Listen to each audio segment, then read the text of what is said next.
ब्रह्माण्डक्षत्रदण्डः सतधृतिभवना भूरुनालदण्डः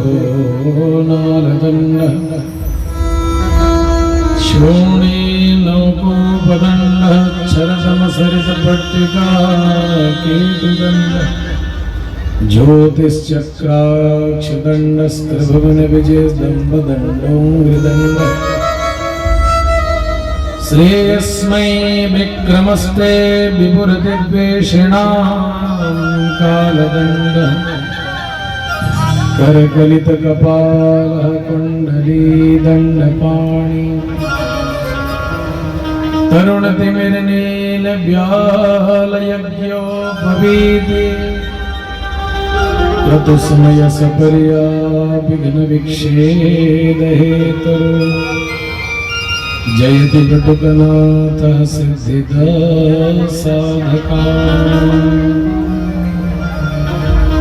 अवन्तिकायां विहितावतारम्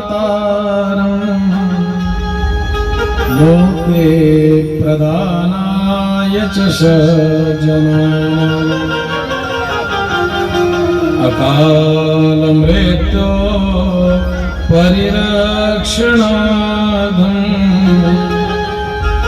वन्दे महाकालमहासुरेशम्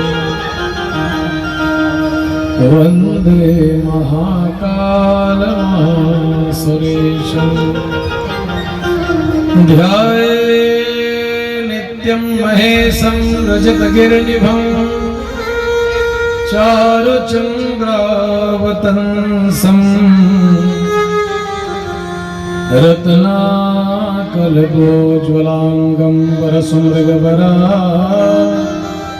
भीतिहस्तं प्रसन्नं पद्मासीनं समन्तास्ततममरगणैः व्याघ्रकृत्यं वसानम् विश्वाद्यं विश्ववन्द्यं निखिलभयहरं पञ्चवक्त्रं त्रिनेत्रं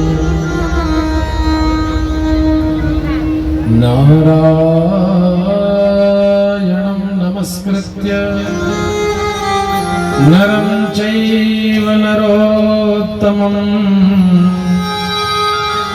देवीं सरस्वतीं व्यासं ततो जयमुदीरये। श्रीशङ्कराचार्य नवावतारम्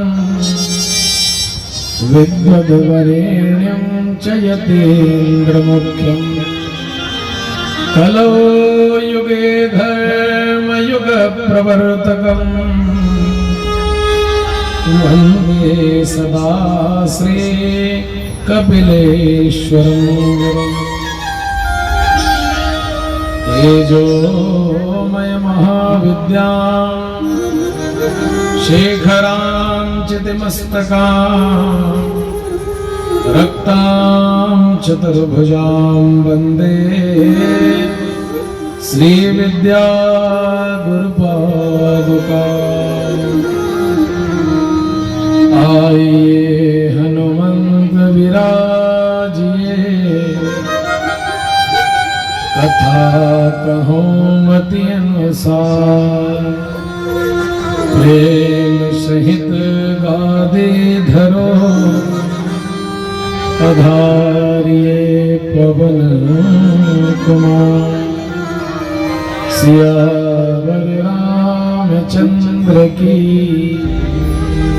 पवन सुत हनुमान की बोलो भाई सब संतन की बोलो भाई सब भक्तन की बोलो श्री शिव महापुराण की बोलो आयोजक परिवार की।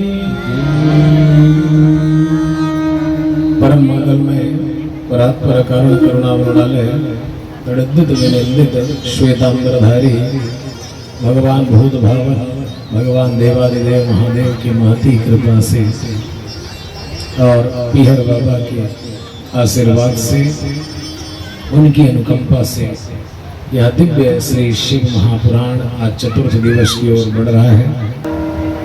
दाक्षायणी सती देवी प्रकृदेहा पितर्मखे कथं गिरिशुता ब्रह्मन् बभूव जगदम्बिका।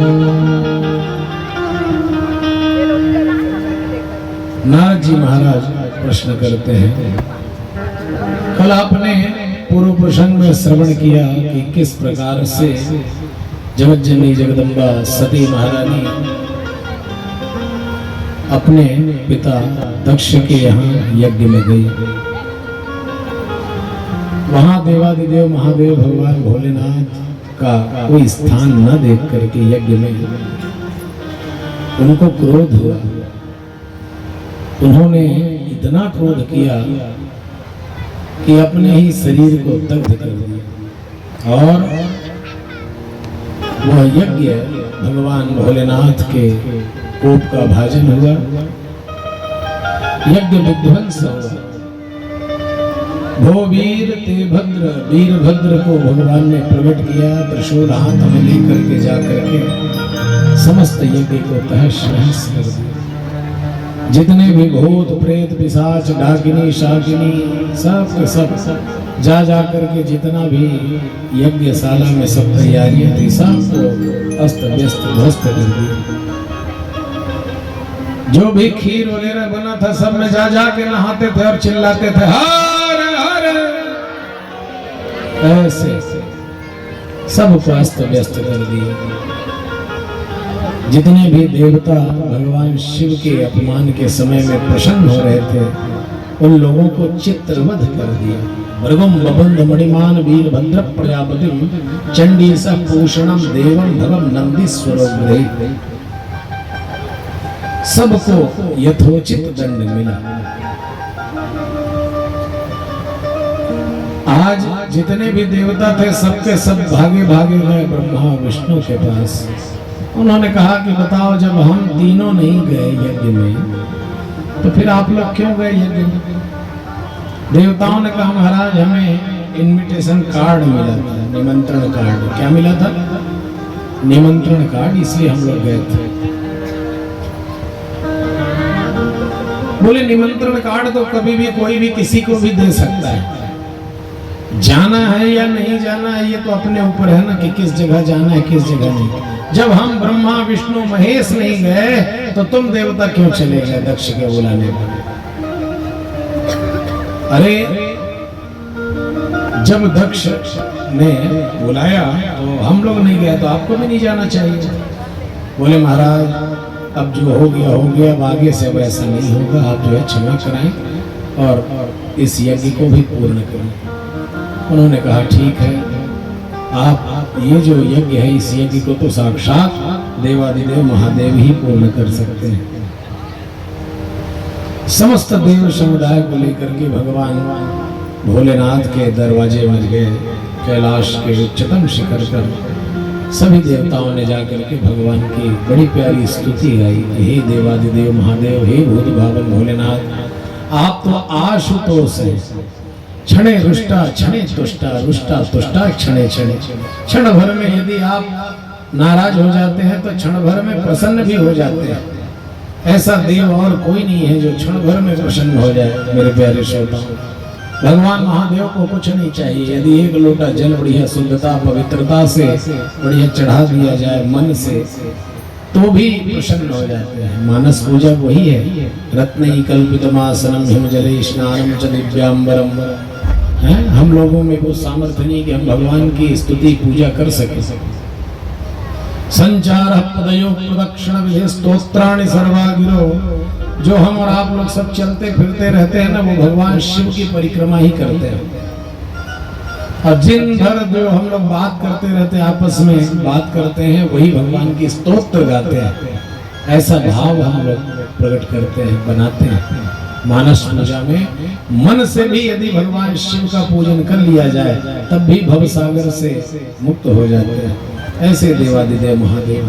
तो आप तो आशुतोष हैं। हे प्रभु, उस यज्ञ को चल करके आप सफल कर दीजिए। उस यज्ञ को तो पूरा आपके गण लोग जो है तहस नहस कर दिए। तब भगवान भोलेनाथ कृपा करके करुणा करके भगवान गए।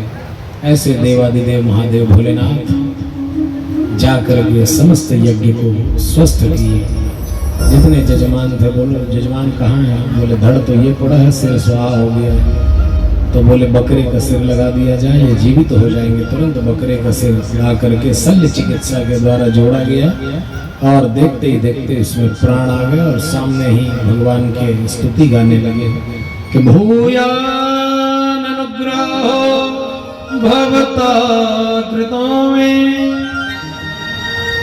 हे प्रभु, आपने मुझ दक्ष पर आपने बहुत बड़ी कृपा की। दक्ष का अर्थ होता है चतुर। क्या होता है? दक्ष का अर्थ ही होता है चतुर। मैं ज्यादा ही चतुर हो गया था महादेव, आपने मेरे ऊपर कृपा करने के लिए आपने ये दंड मुझे दिया। क्योंकि दंड व्यक्ति उसी को देता है जिसको अपना मानता है, जिसको सुधारना चाहता है। अरे जिसको अपने ही नहीं मानेगा उसको दंड क्या देगा?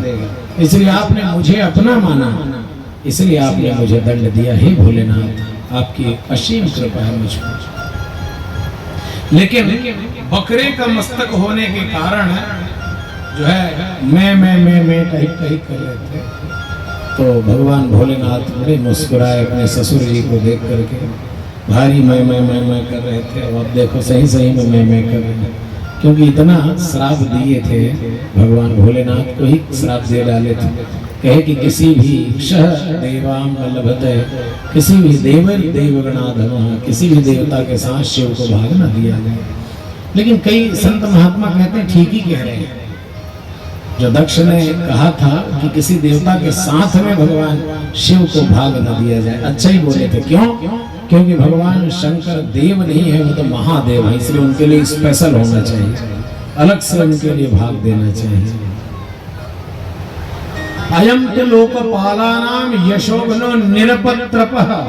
एक अर्थ होता है निर्लज्ज और दूसरा अर्थ होता है जिसका दुनिया में कहीं त्राण ना होता हो, रक्षा ना होती हो, उसकी रक्षा करने वाले हैं भगवान भोलेनाथ। अयम तो लोकपालानाम यशोगनो निरपत्रपः। तो ऐसे भूत भावन भोलेनाथ हैं जो सबको आश्रय देने वाले हैं। जब भूत प्रेतादिक और सर्प आदि जीव रोते रोते भगवान महादेव के पास पहुंचे, कहे महादेव आपने हमें बनाया ही क्यों? हमें कोई स्वीकार नहीं करता है, कोई भी अपने घर में नहीं रखता है। बताओ कोई रखना चाहता है? भूत प्रेत किसी के घर में रहे कोई चाहता है? बताओ कोई चाहता है कि उसके घर में सांप रहे चारों तरफ? कोई चाहता है? या कोई पालता है? बताओ पिटारी में बंद करके रखते हो क्या? सब के सब रोते पहुंचे। एक दिन पूजा करते हैं ये लोग। किस दिन पूजा करते हैं आप लोग? नाग का, नाग पंचमी के दिन। और छठ के दिन निकल के तहाले। हाँ, या तो मार डर था या मरवा डर था, दूसरा में लेग बाबू लड़े लेग गए हैं। तो नाग सब रोते रोते पहुंच गए कि हमें क्यों बनाया आपने? जब दुनिया देखती है तो सिर कुचल करके ही फेंक देती है महादेव। महादेव ने कहा चिंता मत करो, तुम सब जो है मेरे यहाँ रहोगे और मेरे साथ रहोगे। और भगवान ने उठा करके गले में ही डाल लिया। भुजगेंद्र हारम हो गए भगवान शंकर। भगवान भुजंग का हार धारण करते हैं। वैसे ही भूत प्रेतों ने कहा हमें भी कोई नहीं चाहता है। बोले चिंता मत करो, तुम सब मेरे साथ रहो। और आज देखना बारात में भी ले जाते हैं, खाली अंगीकार बस नहीं करते हैं, बारात में भी बोले। देवताओं ने बहुत समझाया, हे भोलेनाथ के भूत प्रेत वगैरह को मत ले जाओ, ये छवि खराब होगा, सब क्या कहेंगे। बोले शादी हो चाहे ना हो, हमारे साथी है तो हमारे साथ जरूर जाएंगे। तो सब ने कहा ठीक है, फिर आप अगर ले जाओगे तो हम अलग अलग ही जाएंगे। तो सब देवता अपना अलग अलग आए, महादेव अपना अलग से गए उन लोगों के साथ। ये है भगवान भोलेनाथ, जिसको एक बार स्वीकार किया कभी भी त्यागते नहीं है। ऐसे भगवान भोलेनाथ हैं। शम में विषम शिव है मेरे प्यारे श्रोता। शिव महापुराण में अनंत कथाएं हैं। एक बार ऐसे ही भगवान देवादिदेव महादेव बैठे हुए थे कैलाश के उच्चतम शिखर पर, बढ़िया भगवती से चर्चा चल रही थी। उसी समय में भगवान श्री नारायण आ गए। गरुड़ में आरूढ़ होकर के आते हैं, और जब ये गरुड़ चलते हैं ना, उड़ते हैं, तो इनके पंखों से वेद की ऋचाएं निकलती है। जैसे ब्राह्मण लोग, पंडित जी लोग वेद की ऋचाएं बोलते हैं, मंत्र बोलते हैं, वैसे ही मंत्र निकल रहा था। हमारे लोरमी वाले आए हुए हैं, जोरदार तालियों से उनका स्वागत। बढ़िया, ऐसे ही भगवान की कृपा सदा उन पर बनी रहे।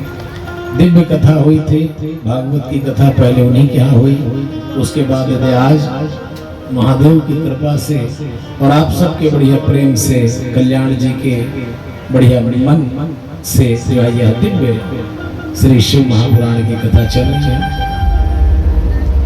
हमारे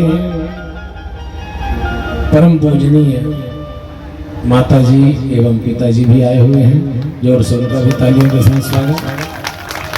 जिन्होंने जन्म दे करके ऐसा दिव्य शिक्षा प्राप्त करवाया, जिसके कारण से आज आप सबके सामने जो एक कथा करने लायक बने, ऐसे माता पिता। इस गद्दी की महिमा है, इस गद्दी में बैठने के बाद सब कोई बराबर हो जाते हैं 9 दिनों के लिए, इसलिए प्रणाम नहीं कर सकते चाहे माता पिता ही आ जाएं। इसलिए व्यास गद्दी से उनको भी भूरी भूरी आशीर्वाद, और ऐसे ही भगवान महादेव के चरणों में उनका प्रेम बना रहे, सदा स्वस्थ रहे, बढ़िया रहे। ऐसे दिव्य महादेव का दर्शन करने भगवान नारायण आए। जैसे ही नारायण पहुंचे तो पंखों से जो है वेद की ऋचाएं निकल रही थी। भगवान भोलेनाथ उस समय दिगंबर में थे। क्या थे? दिगंबर में थे, कोई भी वस्त्र धारण नहीं किए थे। ध्यान से कथा सुनिए, आनंद आएगा। दिगंबर में थे। जैसे ही भगवान ने देखा कि अच्छा लक्ष्मी नारायण आए हैं, तो लक्ष्मी नारायण को आते देख करके सोचा क्या करूं, कहां से वस्त्र पाऊं अब तुरंत। भगवान तो दिगंबर थे, बिना वस्त्र, और लक्ष्मी भी आ रही है तो वस्त्र भी धारण करना जरूरी है। तो कुछ और नहीं मिला तो तुरंत 2-4 सांप डाले पकड़ी, 2-4 सांप डाले और तुरंत ओखरे लंगोटी बना ली, सांपे मन लपेट ली। ऐसे सांपों को ही भगवान ने कौपीन बना लिया। जैसे ही नारायण आए, दोनों में चर्चाएं होने लगी। अब गरुण आया तो गरुण ने देखा कि वाह वाह, यहाँ आता हूं तो मैं बड़ा प्रसन्न रहता हूँ। क्यों? क्योंकि गरुड़ क्या खाते हैं? सांप खाते हैं। क्या खाते हैं? और शंकर जी के यहाँ जब भी नारायण आते थे ना, तो गरुड़ बहुत खुश रहते थे। आज नाश्ता तो हो ही जाएगा, ज्यादा नहीं 2-4 तो मिल ही जाएगा, ऐसे खुश होते थे। तो जैसे ही गरुड़ आए बैठे तो बड़े प्रसन्न हो रहे थे गरुड़। इधर भगवान चर्चा कर रहे थे आपस में, लौकिक चर्चा, संसार की चर्चा, बातें कर रहे थे कैसे संसार में सब प्राणी हैं।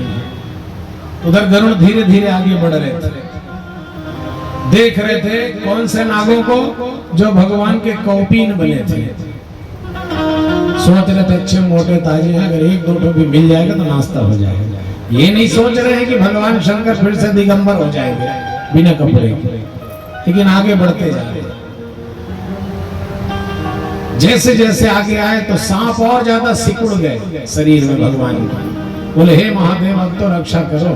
लेकिन महादेव चर्चा कर रहे थे तो दृष्टि नहीं गया, और जब तक दृष्टि नहीं गया तब तक वो भयभीत ही रहे। इधर नारायण चर्चा ही कर रहे थे कि सांप लोगों से अब रहा नहीं गया, तुरंत मार झपट्टा सांप लोग भगवान के गर्दन में पहुंच गए। बोल शंकर भगवान की। अब भगवान ने देखा अच्छा गले में, चलो कोई बात नहीं। जैसे ही देखा निर्भय हो गए और तुरंत सर्प की ओर फुसकारे मार, उसके गरुड़ की ओर फुसकारे मारने लगे। क्यों? गरुड़ कहता अच्छा अभी तो नीचे थे तब बड़ा सर पका रहे थे, बड़ा डर रहे थे, अब ऊपर जाते ही देखो मेरे को ही फुसकार मार रहे हो। स्थानम प्रधानम न बलम प्रधानम स्थान स्थित का पुरुषोऽपि सिंह जानामि नागेन्द्र तव प्रधानम। स्थान स्थित का पुरुषोऽपि सिंह, हम समझ गए ये तुम नहीं, ये तुम्हारा स्थान बता रहा है, क्योंकि तुम भगवान शंकर के गले में जाकर के पड़ गए हो, इसीलिए ज्यादा इतरा रहे हो। तो ऐसे भगवान शम विषम शिव है। शिव के पूरे परिवार को देख लो आप, कोई भी आपस में सही नहीं रहते, लेकिन सबके सब सामंजस्य रूप सभी दूसरे को मिला करके रहते हैं।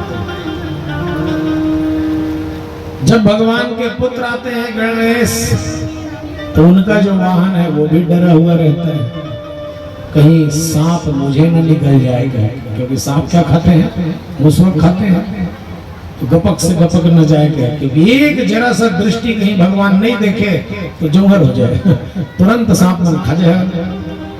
और भगवान के बड़े पुत्र जब स्वामी कार्तिक आते हैं, तब भी भगवान को बहुत सजग रहना पड़ता है। क्यों? क्योंकि कार्तिक का वाहन है मयूर, मोर है, और मोर क्या खाते हैं, सर्प खाते हैं। तो एक बार तो बन चुके हैं ना, दोबारा क्या तो बनी है कि बढ़िया देख लेना और बढ़िया से संशोधन कर लेना थोड़ा सा, ठीक है? हाँ ठीक है, देखो। तो ऐसे सब पर नजर भगवान को रखनी पड़ती है, जरा सा दृष्टि चूका तो गड़बड़ हो जाएगा। वैसे ही जब जगदम्बा महारानी बैठी रहती है तो उनका वाहन क्या है, बब्बर वाला शेर। कौन सा है, बब्बर शेर। और भगवान का वाहन क्या है, नंदी, जो धर्म का रूप है। तो शेर जब बैठे रहते हैं तो नंदी सक पकाया रहता है, हे भोलेनाथ मेरे तरफ देखे रहना, नहीं तो गड़बड़ हो जाएगा। तो भगवान शिव सबकी ओर दृष्टि रखते, अरे यहाँ तक कहाँ कहें, भगवान जब नेत्र खोलते हैं तब भी बहुत सजग होकर के नेत्र खोलते हैं। कहीं धोखा से जल्दी में हटपटाहट में कहीं खोल दिए तो कहीं तीसरा नेत्र खुल गया तो पूरा आग ही आ गया। ऐसे भगवान शम विषम शिव, शिव का परिवार देख करके अपने जीवन की जीने की कला आप सीख सकते हैं। कितना ज्यादा वैपरीत्य है, उसके बाद भी सब के सब कितने प्रेम से आपस में रहते हैं। भगवान सदाशिव भोलेनाथ, ऐसे ही जीवन होना चाहिए मेरे प्यारे श्रोताओं। कितना भी विषम परिस्थिति क्यों ना आ जाए, लेकिन तब भी भगवत स्मरण कभी नहीं छोड़ना चाहिए। भगवान भोलेनाथ, पार्वती, गणेश सब बैठ करके चिंतन करते हैं, भगवान का आराधन करते हैं, एक साथ एक परिवार बैठकर। ये है भगवान शिव का परिवार।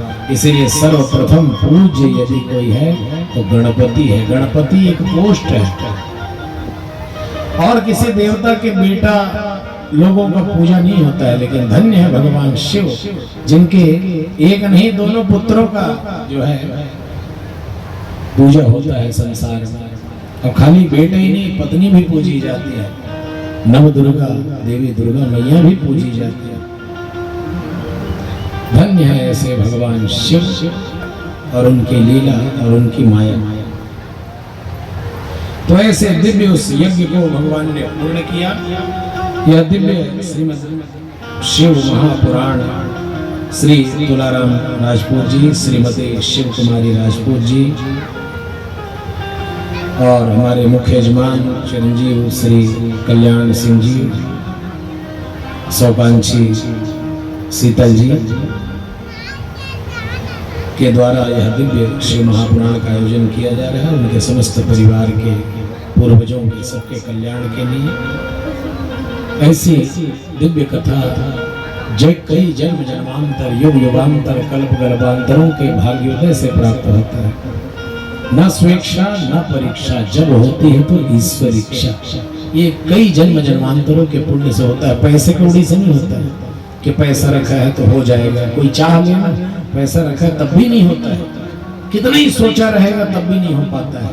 अनेक जन्म संसिद्धिम, कई जन्म जन्मांतरों के भाग्योदय होंगे, पूर्वजों का आशीर्वाद होगा, कृपा होगा, तब कहीं जाकर के ऐसे दिव्य कथाओं का आयोजन हो पाता है। क्योंकि भागवत तो आजकल घर घर में हो रही है और कर भी रहे हैं, बढ़िया बात है।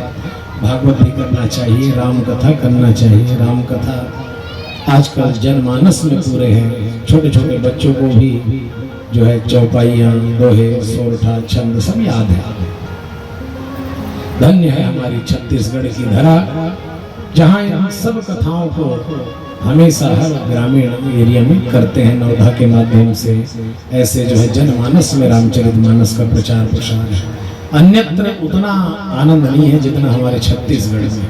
इसलिए तो कहते हैं छत्तीसगढ़िया सबले बढ़िया है, ये सबले बढ़िया। और क्यों है ये भी बता रहा हूँ। देखो आप और कहीं जाओगे बाहर, उत्तर प्रदेश, मध्य प्रदेश या कहीं भी किसी भी प्रदेश में, महाराष्ट्र कहीं भी, तो देख लेना वहां वो स्वागत सत्कार नहीं हो पाएगा जो हमारे छत्तीसगढ़ में होता है। कोई भी संत आगंतुक अतिथि की जो सेवा छत्तीसगढ़ में होगी वो कहीं नहीं होगी। क्योंकि जो कोई भी यहाँ आते हैं ना, तो भरपेट अगर खा के भी आए हैं तब भी घर वाले जो है जब आएंगे तो कहेंगे भैया बैठो बैठो, अब भी 2 मिनट भजिया बनाते हैं, जैसे कि भजिया बना कर रख दिया। हाँ, खेल नहीं लगे, पूछे नहीं लगे, बनाओ कहा इसे भी नहीं कहा, अब बना के रख देते हैं। बाहर जाते चाय पियेंगे क्या, बनाए इसे की, नहीं पिए, मत बना। हाँ बाहर जाओगे आओगे ना तो पूछी भर तो 10 घंटे पूछी चाय पियेंगे आप लोग, नहीं लगता इसे कहीं ना तो सही नहीं बना हुआ, और नहीं बनाए तो कहाँ नहीं कहीं पारे मन हो तो इस पिए की। अब वो एक लोग पूछते हो मन बिस्कुट खाएंगे इसे की सब तो नहीं कहे तो उठा लग गया तो अब यहाँ तक नहीं कहत रही तो वो भजिया बन जाए। ये है छत्तीसगढ़। भूखे पेट कभी किसी को कहीं नहीं जाने देते हैं। कोई भी अतिथि घर में आ जाते हैं, उनका कुछ नहीं तो भजिया ही बना खिलाकर पेट भर के भेजते हैं। भोजन के समय आ जाए तो चकाचक भोजन बनाकर खिलाते हैं। धन्य है ऐसी छत्तीसगढ़ मैया महतारी हमारी, इसीलिए तो इसको छत्तीसगढ़ महतारी कहते हैं। क्या कहते हैं? बोलो छत्तीसगढ़ महतारी की। तो ऐसे दिव्य यह पावन भूमि है जहाँ के लोग बड़े भोले भाले हैं और कभी किसी आगंतुक को भूखे या प्यासे नहीं जाने देते हैं। बाहर आप जाओगे ना, पानी भी मांगोगे तो ढंग से पानी नहीं देंगे जी, एक गिलास। लेकिन धन्य है हमारी छत्तीसगढ़ की संस्कृति परंपरा कि कोई भी अतिथि हमारे घर से वापस खाली हाथ कभी नहीं जाता।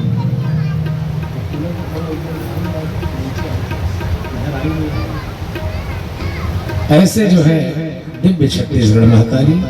कल के आपने प्रसंग में जो श्रवण किया उसी में दक्ष के 60 कन्याएं हुई, जिनमें से कईयों को तो उन्होंने विवाह कर दिया। एक जो है स्वाहा नाम की कन्या थी जिसको अग्नि को दी। एक स्वधा नाम की कन्या थी जिसका पितरों से विवाह हुआ। स्वधा नाम की जो कन्या थी पितरों से जिनका विवाह हुआ, वो उनकी जो है 3 मानसी कन्याएं हुई। वो 3 मानसी कन्या है मैना, धन्या और कलावती। ये 3 कन्याएं हुई। यही तीनों कन्याएं आगे चल करके जब तीनों को श्राप लगा, नारद जी महाराज से ब्रह्मा जी बताते हैं, यही श्राप के कारण ही तीनों जो है धरती पर आई और अयोनिज कहलाई। किसी माँ के गर्भ से इन्होंने जन्म नहीं लिया, लेकिन धन्या की संतान कहलाए लोक में। और सनत कुमार एक बार भगवान नारायण का दर्शन करने गए थे। उस समय इन तीनों ने उठ करके उनका सत्कार नहीं किया, तो उन्होंने शाप दिया कि जाओ तुम तीनों जो है पृथ्वी पर जाकर के कन्या बनोगी। वही तीनों कन्या बनी। एक जो है मैना बनी, दूसरी जो है धन्या बनी, तीसरी जो है कलावती बनी। एक हिमालय की पत्नी हुई, दूसरी जो है जनक की हुई, उनके यहाँ कन्या के रूप में जन्म ली, अवतीर्ण हुई, सीता बनी। और तीसरी जो है वृषभानु के यहाँ जो है श्री राधा रानी बनी। ऐसे तीनों के तीनों जो है पृथ्वी लोक पर आई। जो मैना है, इन्हीं मैना देवी के यहाँ जो है साक्षात जगत जननी जगदम्बा पराम्बा भगवती पार्वती के रूप में जो है अवतीर्ण हुई। उन्हीं का चरित्र पावन हम और आप आज श्रवण करने के लिए बैठे। इत्याकर्ण च साध्वस्तास् तिस्त्रोऽपि चकिता भृशं पतित्वा पादयोस्तस्या समोचरण नमस्तकाः। सिर्फ एक प्रणाम न करने के कारण इनको जो है पृथ्वी पर आना पड़ा। आज पूछा नारद जी महाराज ने कि ये उनकी पुत्री कैसे हुई, उन्होंने कैसे तप किया, कैसे तपस्या करके भगवान देवादिदेव महादेव को प्राप्त किया। हम ये जानना चाहते हैं। हम ये भी जानना चाहते हैं कि हिमवान ने ऐसा कौन सा तप किया जिसके कारण से उनका जो है उनके भी विवाह के बारे में हम जानना चाहते हैं कि मैना से उनका विवाह कैसे हो। तब बताए कि उन्होंने दिव्य तपस्या के बल से जो है प्राप्त किया मैना को। मैना से जब विवाह हुआ तो मैना ने भी उस समय जब सती महारानी ने अपना देह त्याग किया तो अंतिम समय में भगवान श्रीमन नारायण से बार बार यही कहा था कि अब जब अगला जन्म हो तो मुझे देवादिदेव महादेव की ही प्राप्ति हो। अंतिम समय में जब ऐसा मांगा गया तो भगवान ने वही पूर्ण किया, क्योंकि अंत्ययामति सागति, अंतिम समय में कोई भी व्यक्ति जो भी सोचता है, जो भी भगवान से मांगता है, जिसको स्मरण करता है, वही उनका प्रारब्ध निर्माण होता है। आज उन्होंने यही मांगा था तो आज वही प्राप्त हुआ। उमाराधन के बारे में बताया कि जगदम्बा का जो है आप स्तवन करो। आकर के विष्णु आदि समस्त देव आकर के सामने प्रकट हो गए और हिमवान और मैना को बताया। आज हिमवान बड़े प्रसन्न हुए। उन्होंने कहा कि अद्य में सफलम जन्म सफलम सुमहत्तपः अद्य में सफलम ज्ञान मध्य में सफला क्रिया। आज मेरा जन्म सफल हो गया, आज मेरा कर्म सफल हो गया, आज मेरे पूर्वज तृप्त हो गए, आज मैं धन्य हो गया, आज मेरी भूमि धन्य हो गई, आज मेरा पूरा कुल पवित्र हो गया। महाराज, जो आज आप जैसे साधु संत महात्मा और भगवान एक साथ मेरे द्वार पर आए।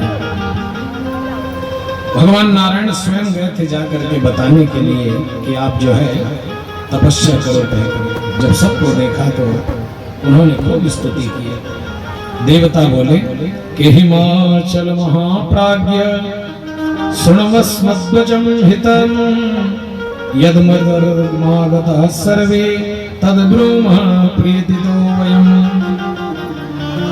हमारा हितकारक वचन सुनिए, हमें बड़ी प्रसन्नता होगी यदि आप जो है साक्षात जगदम्बा का आराधना करें, क्योंकि उससे हमारा भी काम बनेगा। क्योंकि उसी समय एक महान असुर उत्पन्न हो गया था जिसका नाम था तारकासुर। क्या नाम था? तारकासुर। बड़ा भयंकर दैत्य था। इसके कारण से देवता लोग छिपे छिपे इधर उधर भागे भागे फिरते थे। तो उन्होंने आकर के बड़ा प्रेम से स्तुति गाया और कहा आप जो है जगत जननी जगदम्बा भगवती का आराधना करिए, जिससे कि सबका जो है कष्ट दूर हो जाए। और उसी समय साक्षात भगवती ही प्रसन्न होकर के वहां प्रकट हो गए। उन्होंने भी समस्त देवताओं को कहा। देवताओं ने पहले देवी की स्तुति की कि शिवे सर्वाणि कल्याणी जगदम्ब महेश्वरी त्वां नता सर्वथा देवा वयं सर्वार्थिनाशिनी। हे जगत जननी, हे शिवे, हे सर्वाणी, हे कल्याणी, हे दुर्गा भवानी, आपकी जय हो। आपकी महत्ता कहाँ तक कहे माँ। कोई भी व्यक्ति संसार में बिना शक्ति के नहीं रह सकता है। रुद्रहीनम विष्णुहीनम नैव दन्ति जना किल शक्तिहीनम यदा सर्वे वदन्ति इंदि नराधम। बिना शक्ति के कोई शक्तिमान जो है कार्य नहीं कर सकते। हे भगवती, आप जो है कृपा करके जो है हम सब को वरदान दीजिए कि बहुत जल्दी आपका आगमन होने वाला है, ऐसा हमें आश्वासन दीजिए माँ। हे अम्बिके, हम सब आपके दास हैं, अतः अब आप प्रेम युक्त होकर हमारी प्रार्थना सुनिए। हे देवी माँ, बड़े बहुत से श्लोकों में देवी की आराधना की, तब जाकर के देवी ने आश्वासन दिया और कहा कि चिंता मत करो, आप सब निर्भय हो जाओ, मैं बहुत जल्द जो है मैना के यहाँ जो है उत्पन्न होंगे। उसी समय मैना ने भी बहुत तपस्या की, ऐसे ही भगवान नहीं मिलते हैं। चैत्र मासम समारभ्य सप्तविंशति वत्सरान शिवाम संपूज्य माशायात पत्यार्थेर्वन्यं व्रता।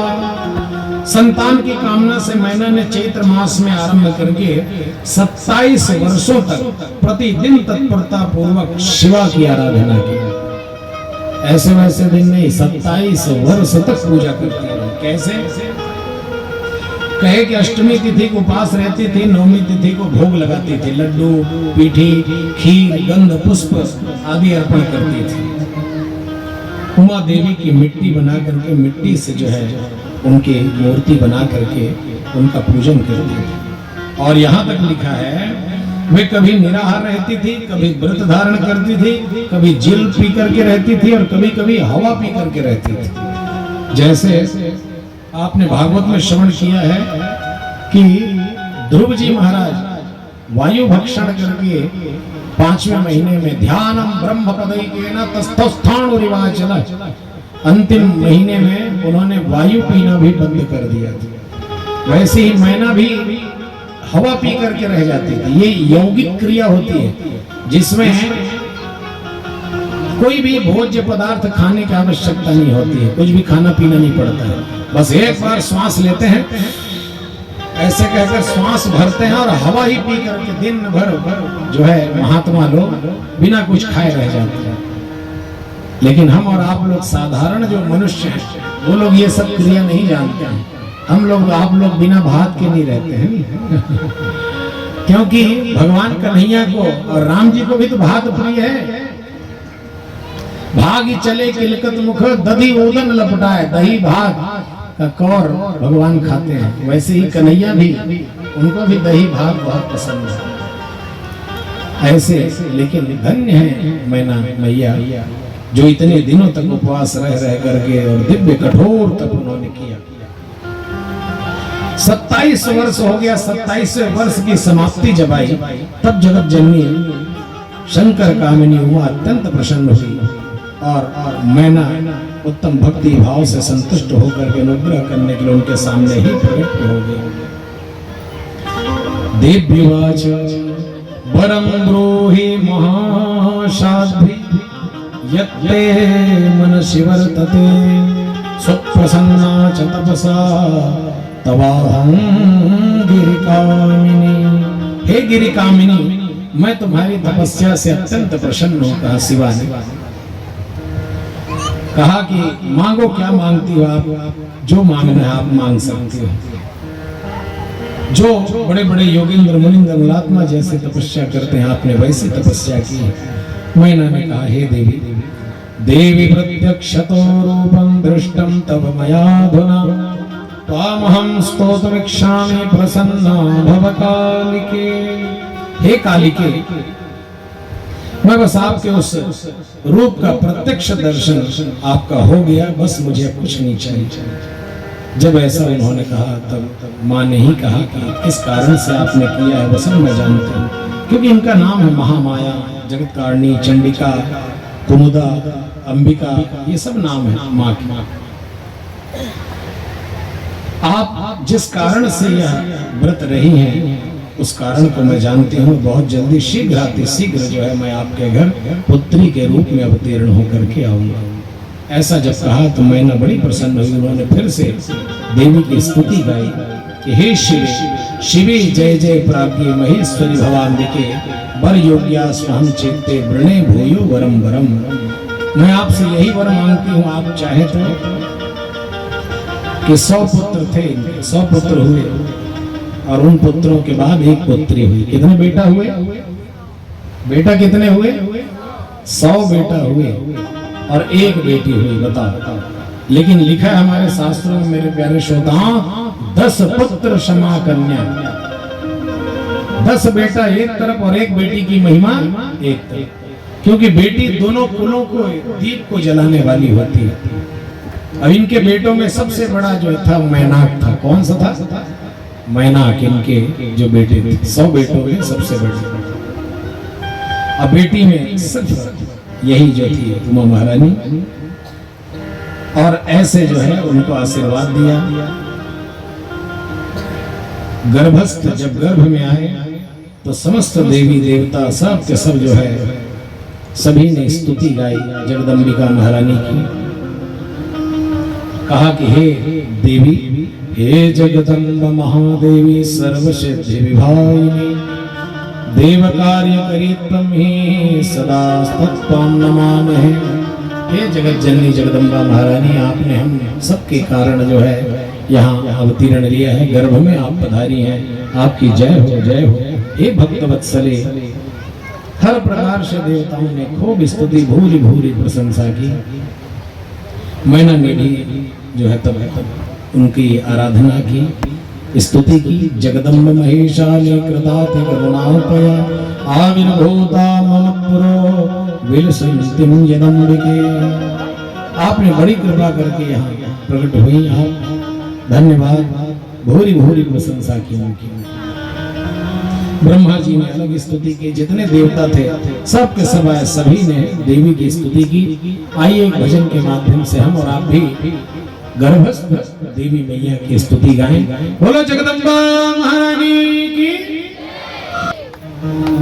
ऐसे धीरे धीरे समय आया और जगत जननी जगदम्बा जो है प्रकट हो गई,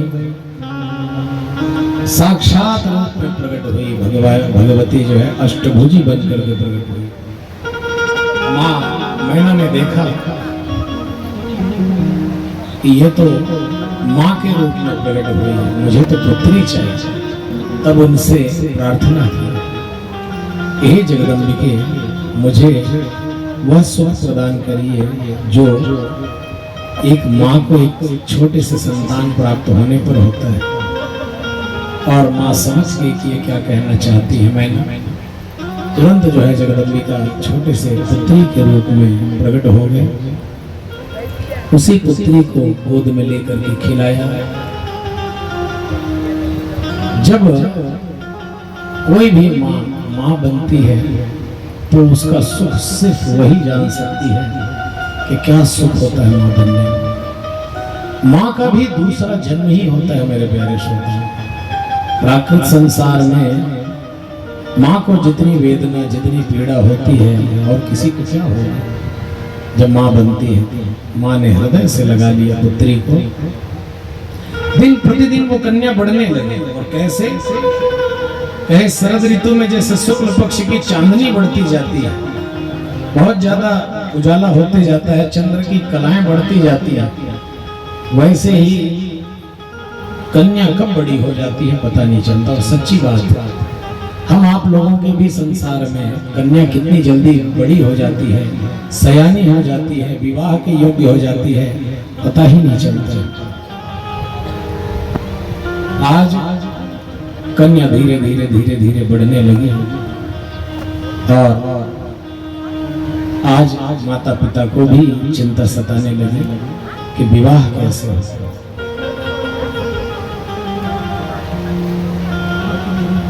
धीरे धीरे समय बीता। एक दिन नारद जी महाराज इनके यहाँ पधारे। नारायण, अरे जोर से बोलो नारायण। बस ऐसे ही करते करते जाते हैं, हरि गुण गाते, बीड़ा बजाते। नारद जी महाराज पहुंच गए। ओ बहनी क्या करता है, ऐसे आजकल के। लेकिन नारद जी महाराज ऐसे नहीं, नारायण नारायण। अच्छा देखो, संसार के लोग नारद उसको कहते हैं जो इधर का बात उधर करे, घर गृहस्थियों, लेकिन वो नारद नहीं है, वो उनको चुगलखोर कहेंगे। नारद तो वो है नारम ज्ञानम ददाति खंडयति इति नारद, जो अज्ञान का खंडन करके ज्ञान का प्रकाश जीवन में भर दे, उसको कहते हैं नारद। अथवा जिसकी बात कभी रद्द ना हो, उसका नाम नारद। क्या नाम है? जो कह दे वो हो जाए। और जिसको नारद जी मिले उसको भगवत प्राप्ति हुई, चाहे वो कोई भी रहे, चाहे वो प्रहलाद हो, चाहे वो ध्रुव जी महाराज हो, चाहे वो कोई भी तपस्वी क्यों ना हो, लेकिन जिसको नारद जी मिले उसको भगवान मिले। तो भगवान से प्रार्थना करो कि हम आपको भी एक आध दिन नारद जी मिल जाए, क्योंकि नारद जी भगवान विष्णु के मन है। अब एक बार यदि नारद किसी को मिल जाए तो भगवान पाने में कोई देरी नहीं रह जाता है, अवश्य में उसको भगवान मिलते हैं जिसको नारद जी मिलते हैं। नारद जी महाराज आज पहुंच गए। जैसे ही पहुंचे तो पाद्य अर्घ्य आचमन आदि से उनका स्वागत किया और इनका नाम रखा गया, नामकरण संस्कार हुआ जिसमें इनका नाम पार्वती रखा गया। और सभी लोगों ने तप मत कर कहा, इसलिए इनका नाम हो गया उमा। ऐसे काली, चंडिका, कुमुदा, भैरवी, ये सब बहुत से नाम मां के हुए। जब नारद जी आए तो पुत्री को बुला करके चरणों में प्रणाम करवाए, फिर स्वयं भी प्रणाम किया। हिमाचल में हाथ जोड़ करके मस्तक झुका करके सामने खड़े हो गए और कहे, महाराज मेरे पुत्री के जन्म कुंडली के गुण और दोष के बारे में बताते महाराज। अच्छा देखो, ज्योतिषियों का ये बात रहता है कि जो अच्छा है उसको पहले बता देते हैं और बाकी लास्ट में थोड़ा जो अवगुण रहता है उसको भी बताते हैं। पहले कहेंगे बहुत अच्छा है, ऐसा है, वैसा है, फिर कहेंगे थोड़ा सा शनि ग्रह है, इसका जप करना पड़ेगा। तो ऐसे नारद जी महाराज ने बताना प्रारंभ किया। कहते हैं कि आपके पुत्री सब लक्षणों से जो है संपन्न है, अत्यंत सुखदायिनी होगी, माता पिता की भांति कीर्ति को बढ़ाएगी, संसार की समस्त नारियों में यह परम साध्वी और स्वजनों को सदा महान आनंद देने वाली होगी। तुम्हारी पुत्री के हाथ में सब उत्तम लक्षण ही विद्यमान है, केवल एक रेखा विलक्षण है, बाकी सब जो है बढ़िया लक्षण है। आखिर बताएंगे लास्ट में एक रेखा गड़बड़ है। कौन सा? कहे वो विवाह वाला रेखा जो है थोड़ा सा गड़बड़ है। बोले कैसे? बोले उसे ऐसा पति प्राप्त होगा जो योगी होगा, जो दिगंबर रहने वाला होगा, बिना वस्त्र के रहने वाला होगा, निर्गुण होगा, निष्काम होगा, न उनके माँ होंगे न उनके बाप होंगे, मान सम्मान से रहित होगा, कोई ख्याल नहीं रहेगा और सदा अमंगल वेश धारण किया रहेगा। ऐसा जो है इसके हाथ में हस्तरेखा पड़ी है, जिससे पता चलता है इसको ऐसा वर मिलेगा। माता पिता उदास हो गए कि बताओ, बेटी के सारे लक्षणों को तो बता रहे हैं बढ़िया है, अब ब्याह वाला रेखा ही थोड़ा गड़बड़ है, उसमें भी इतना ज्यादा गड़बड़ है कि इसका ऐसा पति होगा। जोगी जटिल अकाम मन,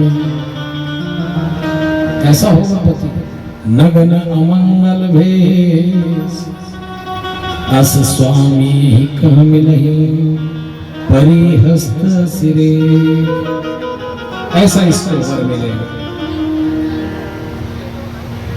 भाभी को कोई नहीं मेट सकता है और नारद जी महाराज जी की बात कही हुई कभी झूठ हो नहीं सकती है। मैं अपनी पुत्री के उससे बचने के लिए उपाय क्या करूं? नारद जी महाराज कहते हैं, गिरिराज तुम स्नेह पूर्वक सुनो मेरी बात। हाथ की रेखा ब्रह्मा जी की लिपि है, निश्चय ही मिथ्या नहीं हो सकती। अतः हे सैलवर कन्या को ऐसा ही पति मिलेगा, इसमें संशय नहीं है। लेकिन जैसे वर का निरूपण मैंने किया है वैसे ही भगवान शंकर भी हैं, सर्व समर्थ हैं, लीला के लिए अनेक रूप धारण करते हैं, उनमें समस्त विलक्षण सद्गुणों के समान हो जाएंगे। समर्थ पुरुष में कोई दोष नहीं होता है। उसे दुख नहीं देता है। असमर्थ के लिए ही वो दुखदायक होता है। इस विषय में सूर्य, अग्नि और गंगा का दृष्टांत दिया है। समर्थ कहूं न दोष गोसाई, रवि पावक सुरसरी की नाई। रामचरितमानस। इसमें कोई अंतर नहीं है। और आप ये समझिए कि शिव में वो सारे जो है भूषण बन जाएंगे। और भगवान शिव जो है तपस्या से जो है बस में आते हैं। तप के बल से ही सब कुछ होता है। तपस्या करके भगवान शिव के मन को अपने वश में कर लेगी। इसको तपस्या करना चाहिए। वैसे ही उच्च कोटि का प्रेम उनसे उनको प्राप्त होगा। आपकी कन्या को पाकर के महादेव भी अर्धनारीश्वर हो जाएंगे। कल आपने श्रवण किया था। ऐसे भगवान महेश्वर के बारे में बताया। हिमवान ने नारद जी महाराज जी के वचनों को सुना। अब कहा महादेव जी सब प्रकार की आसक्तियों को त्याग करके अपने मन को संयम में रखते हुए नित्य तपस्या करते हुए देवताओं की दृष्टि में नहीं आते हैं। हे देवर्षि, तो वो मेरे पुत्री के लिए कैसे राजी होंगे?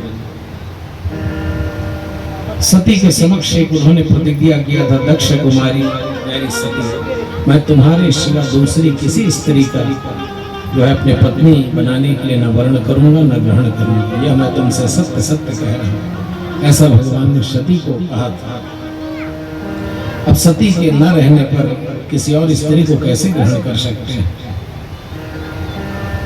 तब ये काली दक्ष कन्या सती हुई थी। ये सारी बातों को जब आपस में चर्चा की, मैना हिमवान दोनों आपस में स्वप्न के बारे में बात करते हैं, क्योंकि वही स्वप्न उनको भी आया।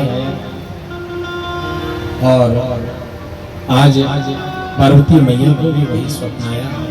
वो भी भोर भोर में आया, माने सुबह सुबह। इसीलिए कहते हैं ना, सुबह का जो सपना होता है वो पूरा होता है।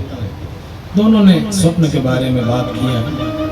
सुना ही माँ तुम्हें दीख जस सपन सुनाव तो सुंदर गौर सुविप्रवर असुपदेश मुझे। मुझे तपस्या करने के लिए कहा गया है। माँ, मैंने ये स्वप्न देखा है। तपस्वी मुझे कह रहे थे कि उपदेश दे रहे थे कि तुम जो है तपस्या करो। कैलाश पर्वत पर शंभु प्रिया से विरह कातर हो रहे थे भगवान भोलेनाथ। भगवान शिव भी तपस्या के ही बल से ऐसे बने हैं।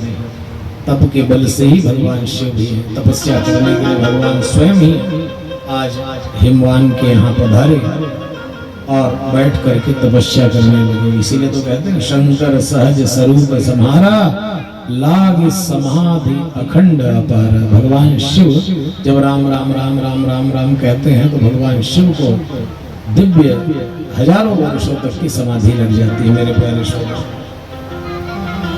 ऐसी तपस्या में थे कि अचानक भगवान के माथे से श्रम बिंदु जो है प्रकट हुआ। और उसी बिंदु से एक बालक प्रकट हुआ जो लाल रंग का था बालक। उसके भगवान शिव के माथे से जब प्रकट हुए तो वो बालक लाल लाल रंग का था, रो रहा था। तो उस बालक को पुत्र रूप में धरती माता ने उसको हृदय से लगा लिया और उसको लालन पालन किया। वही जो बालक है वो भौम नाम से प्रसिद्ध हो गया। और वही बालक जो है फिर मंगल ग्रह के रूप में हो गया। ऐसे भौम की उत्पत्ति भगवान शिव के श्रम बिंदु माथे के पसीने से प्रकट हुए हैं। भौम जी का एक ही मंदिर है और वो है उज्जैन में। कहाँ? मंगलनाथ। कहाँ है? जहाँ मंगल की शांति होती है। जिन कन्याओं को मंगल ग्रह लगा हुआ होता है, शादी ब्याह में अड़चन आता है, तो उनका भी यदि जाकर वहाँ मंगल ग्रह का शांति करा दें, भात पूजा करा दें, तो वो शीघ्र अतिशीघ्र नष्ट हो जाता है और जो है उनका विवाह हो जाता है। बढ़िया अच्छा सुंदर वर और घर मिल जाता है। मंगल दोष दूर होता है उज्जैन में। ऐसे मंगल देव प्रकट हुए, भूमि पुत्र कहलाते हैं, इसीलिए भूमि के पुत्र कहलाते हैं। आज ऐसे भौम वहां से प्रकट हुए। वो काशी चले गए और वहां जाकर बाबा विश्वनाथ की कृपा से उन्होंने भूमि कुमार जो है दिव्य लोक में चले गए, शुक्र लोक से परे है, शुक्र लोक से भी कहीं ज्यादा ऊपर है भौम लोक जो मंगल है, ऐसे स्थान पर चले गए। हिमवान के यहाँ जब भगवान भोलेनाथ आए तपस्या के लिए तो हिमालय ने बहुत सुंदर उनका स्वागत सत्कार किया।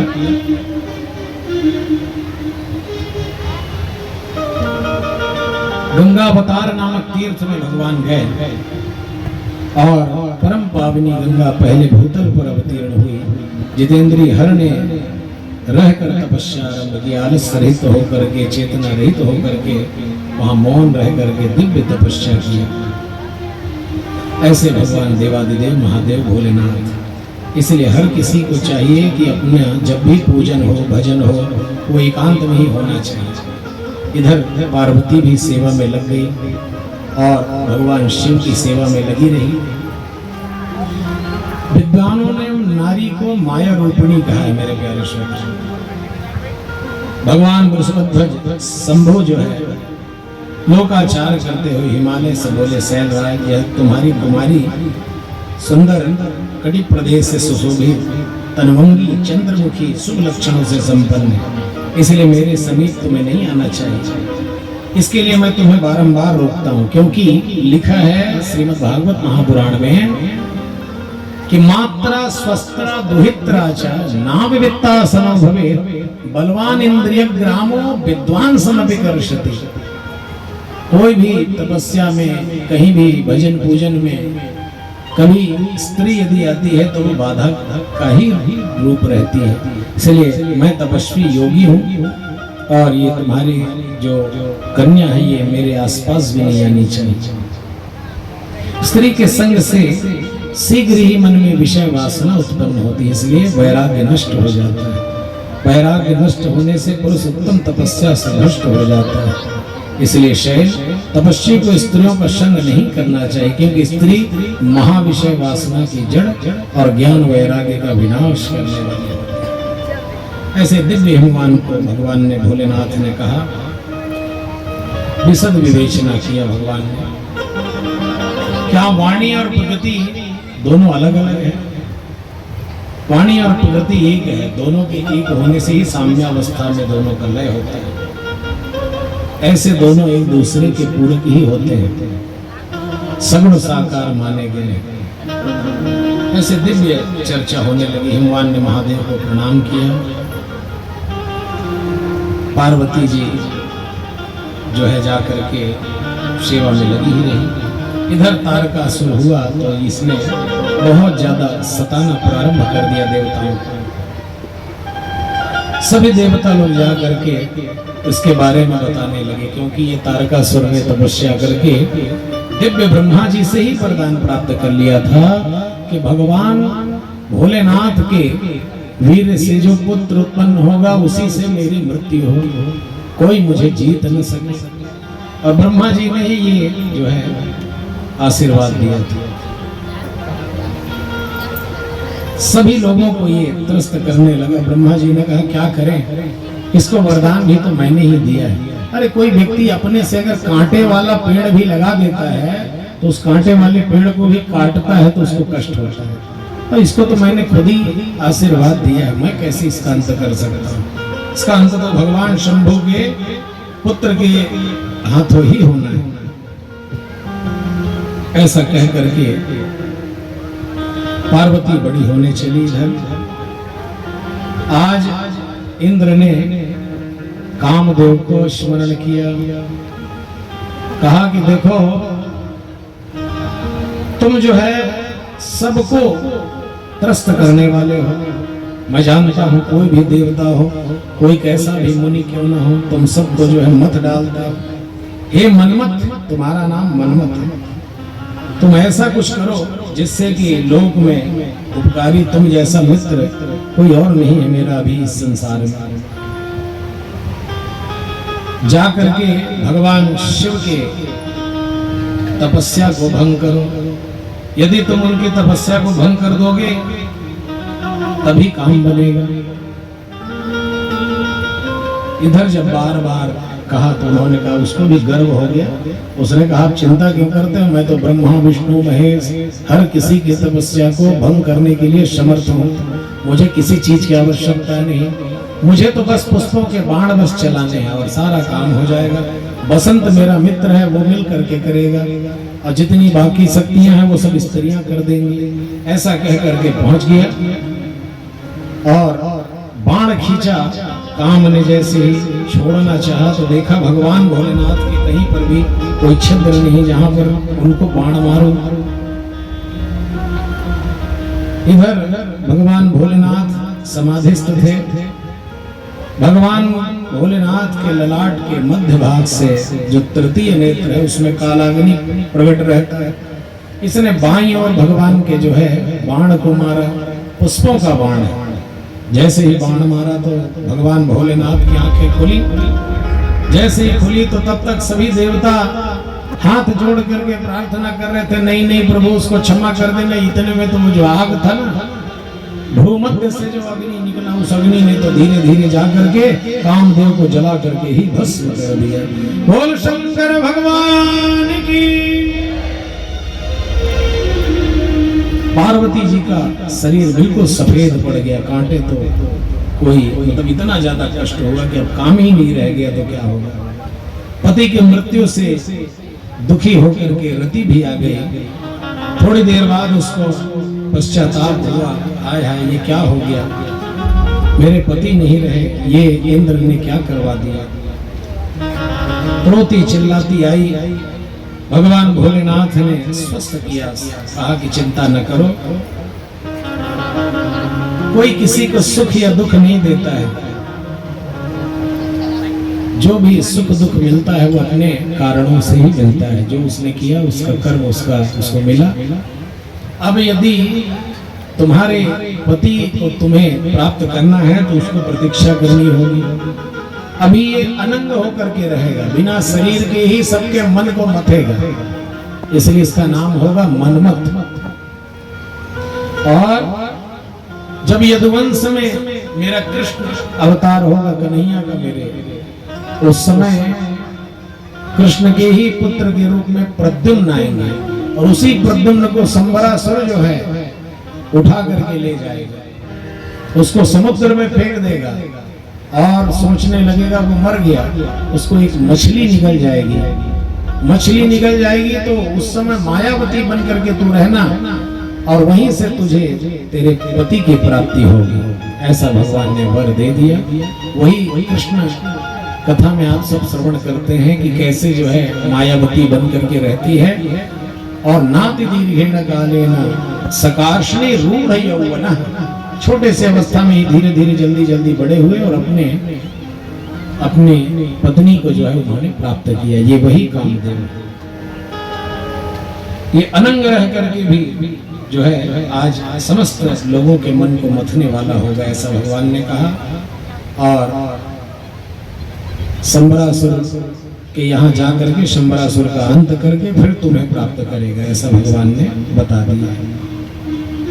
जो भगवान के नेत्र से, तृतीय नेत्र से जो अग्नि निकली उसको कहते बड़वा नल। जो बड़वा नल अग्नि निकली उसको ले जा करके समुद्र को दे दिया गया, कहा इसको रखे रहना और जब संसार प्रलय होगा उस समय इसका जरूरत पड़ेगा और इसका आहार होगा तुम्हारे यहाँ जो जल होगा उसी वही इसका जो है आहार होगा। ऐसा उसको भगवान महेश्वर ने जो क्रोध किया उस अग्नि को ले जाकर के उनको प्रदान कर दिया।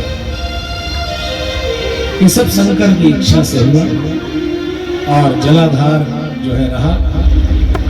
नारद जी बोले, हे दयानिधि, मदन दहन के पश्चात गिरिराज नंदिनी पार्वती देवी ने क्या क्या किया और अपने सखियों के साथ कहाँ गई, यह भी मुझे सुनना है। पार्वती मैया ने नारद जी महाराज जी को गुरु बनाया। बिनु गुरु भवनिधि तरह न कोई, जो बिरंच शंकर शिव होई, मेरे प्यारे श्रोता। बिना गुरु के ज्ञान कभी नहीं होता, इसलिए गुरु मुख होना अनिवार्य है। और जो लोग गुरु मंत्र ले चुके हैं उनको अपने गुरु पर श्रद्धा रखनी चाहिए, उनके दिए हुए मंत्र पर ही विश्वास रखना चाहिए। और गुरु के दिए हुए वचन पर विश्वास करें, गुरु की सेवा करें, गुरु की आज्ञा का पालन करें। बिना गुरु के कोई भी भगवत प्राप्ति नहीं कर सकता। यही बताने के लिए ही जगत जननी जगदम्बा ने भी गुरु बनाया नारद जी महाराज को, क्योंकि बिना गुरु प्रसादेन कोटि कोटि जपेन के मंत्र से तस्य तेजान से हरते भैरव स्वयं। बिना गुरु के दिए हुए मंत्र को यदि आप पुस्तक से कितना भी क्यों ना उसका वाचन करें, जप करें, उसमें फल नहीं मिलेगा मेरे प्यारे श्रोता। लेकिन गुरु यदि आपके कान में मंत्र दे देते हैं तो वो 1000 गुना ज्यादा बढ़ करके वो जो है काम करता है। वो मंत्र पुस्तक से ही होगा भले, लेकिन जब उसको गुरु अपने मुख से कान में प्रदान करते हैं तब उसकी शक्ति अनंत गुना बढ़ जाती है। ऐसे दिव्य पंचाक्षरी मंत्र को प्राप्त करके और सखी जय और विजया के साथ तपस्या में लग गई। इधर माँ ने बहुत मना किया कि उमा नहीं, तपस्या नहीं करनी है, लेकिन बाद में उमा की ही बात मानी और उन्होंने तपस्या के लिए जो है कह दिया कि आप कर सकते हैं। ये जो तारकासुर था ना, ये वारांगी का बेटा था, वारांगी का बेटा था, बजरांग का, बजरांग और वारांगी दोनों का बेटा था ये तारकासुर। इसने बहुत ज्यादा उत्पात मचा रखा था, सभी देवता उससे बहुत ज्यादा त्रस्त रहते थे, उसके कारण ही तो ये सब हो रहा है। भगवान शिव के द्वारा कामदेव का जलना, ये जो भी हुआ ये सब सिर्फ तारकासुर के कारण ही हो रहा है, क्योंकि भगवान के पुत्र से ही उसका जो है अंत होने वाला है। इसीलिए आज पार्वती मैया ने दिव्य तपस्या प्रारंभ कर दी।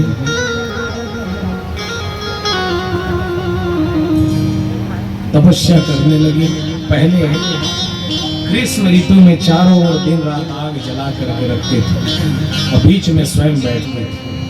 वर्षा ऋतु में वेदी पर सुस्थिर आसन में बैठ करके किसी भी पत्थर चट्टान के आसन लगाकर वे निरंतर वर्षा की धारा में भीगती रहती है। शीतकाल में निराहार रह करके भगवान शंकर के भजन में तत्पर रहते थे और शीतल जल के भीतर खड़ी रहती थी तथा रात भर बर्फ की चट्टानों पर बैठा करती थी। ये है तपस्या। भगवान देवादिदेव महादेव को प्राप्त करने के लिए इतना कठिन तपस्या माँ उमा ने किया। साक्षात जगत के नियंता जगदाधार है भगवान। आज उनको ही पति रूप में प्राप्त करने के लिए इतनी कठिन तपस्या माँ कर रही है। कितनी सुकुमारी थी, लेकिन देखो कितना कठिन तपस्या कर रही है। हम आप लोग थोड़ा सा गर्मी लगे तो कूलर खोजते हैं, लेकिन गर्मी के दिनों में आग लगा करके और चारों तरफ से और बीच में बैठ करके जो इतना तापते हुए अग्नि को जो है तपस्या करें। निराहार रह करके पत्तों को खा खा करके रहती है, इसलिए माँ का नाम ही अपर्णा हो गया। बोल अपर्णा मैया की। ऐसे दिव्य तपस्या करते जा रही है। माता पिता जो है देखते हैं कि पुत्री ऐसा तपस्या कर रही है, प्राप्त करने के लिए बताओ दूर दूर से जा जा करके देख करके लौट करके आ जाते हैं। ऐसा घनघोर तपस्या पार्वती मैया करने लगी।